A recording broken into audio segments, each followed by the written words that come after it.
Hey everyone, it's Tim from OnlineTeacherDude.com. On this channel, we talk about online ESL teaching, how to grow your teaching business. If you're interested in that, you're interested in, how you can get started in this industry, I've got a free course. You can grab that below. I've also got a running webinar at the moment all about the 3 secrets to launching and growing your teaching business, so do check that out.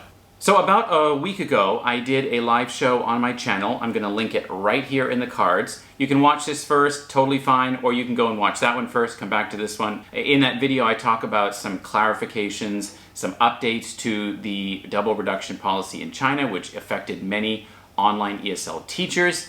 I pivoted my business since then and teach independently with Chinese students, and many of you who are watching are doing the same, or maybe you're interested in doing the same. So in this video, I want to talk about, while the interpretation that I take from the double reduction policy and what we are doing as private teachers does not really get spoken about in the policy, I think it's still important to protect yourself, to understand the regulations to the best of our knowledge, because they are in Chinese translated and they often use legal language that can be hard to understand. But in this video, I want to talk about 5 things that you can do to protect your business, to safeguard it, and to kind of put it in the trajectory of growth. So firstly, I think it's super important, when you're doing anything in business, to have backups.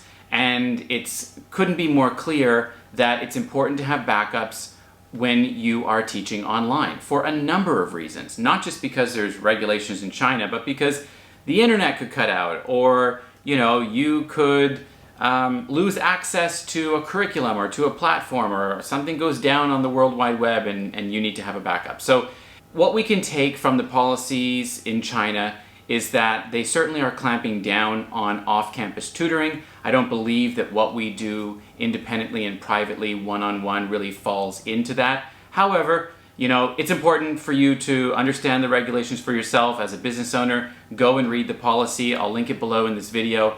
And understand it to the best of your knowledge so that you can carry on safely, securely, and confidently. But with anything, it's important to have backups. And one of the things that I talked about in the live last week was that China could create difficulties around us accessing some of their social media apps, like WeChat, like Xiaohongshu. If you use an online classroom like ClassIn, although they have come out and said that they're not affected right now, but they're going to keep us updated, it's important to have backups. So some backups that I would be making sure that you have right now, you can do this today, are to have backups for your communication with your students. So don't just rely on WeChat for communication. Get their email address, get their Ding Talk, get their QQ number, all those things. Have multiple forms of communication with your students.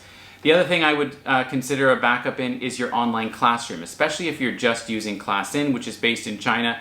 I don't think anything's going to happen with that, but should something happen, it's good to have a backup. So do you know how to use Zoom?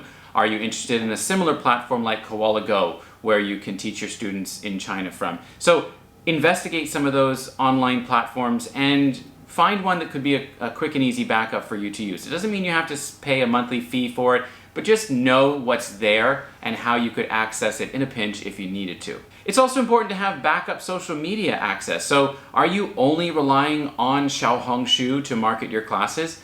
Are you also using WeChat and growing through word of mouth and referrals?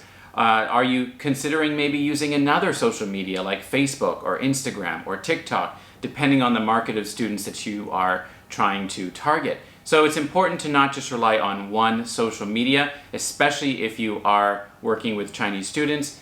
You just never know what could happen with that app that you're using. So be sure that you are considering, once you are proficient in one social media app, it's a good idea to start looking at another one, just so that you can start to grow your audience there as well, and maybe tap into another market where you could find students. Next, I would certainly consider increasing your student base. If you have become complacent with the number of students that you have, especially if you're teaching Chinese students, and you have a full schedule, or you've got a couple of holes in there, but you're not really doing heavy marketing anywhere, consider getting a funnel in place where you are getting some new leads coming in, inquiring about your classes, so that in the event that maybe some students move on, which happens, or maybe the double reduction policy affects them in such a way that they stop taking classes with you, or they don't feel comfortable hiring you as an ESL teacher. I haven't seen that happen with my own students, but it certainly could happen. It's a good idea to have a little bit of a flow of new leads coming in so that you can access them should something happen with your student base and you need to get more students. So always be thinking about marketing. It doesn't have to be posting every day or going to find students every day, but just having some systems in place that you could maybe put out a post or put out a call to for your current students to recommend you, things like that.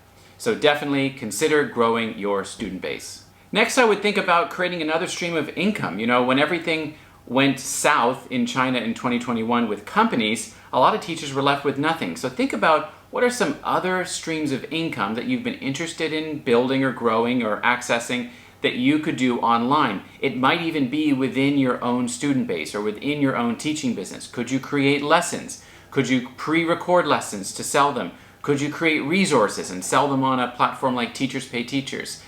Could you create a digital product to sell to other teachers or in another niche? Could you create a course? Could you become a coach? There's a whole lot of things that you could become in the online space to be able to create more income for yourself and not just solely rely on online teaching. I think that it's so important to have those two buckets. Your primary bucket A is your stable income, that might be your teaching, but then bucket B is something that you are building on the side to create some income for yourself in another way should something happen to bucket A. But always make sure you have a stable bucket of income and then you are working on something on the side, a passion project or some interest that you have, or another form of income that you can create online. And number 4 is to take this opportunity to market to students in other countries. Now is a great time to think about, if you've only taught Chinese students, how could you market to students in another country like Hong Kong or the Middle East or Japan or Korea?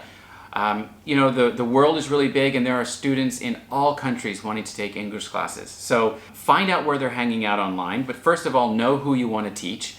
Find out where they're hanging out online and create content to help and support them.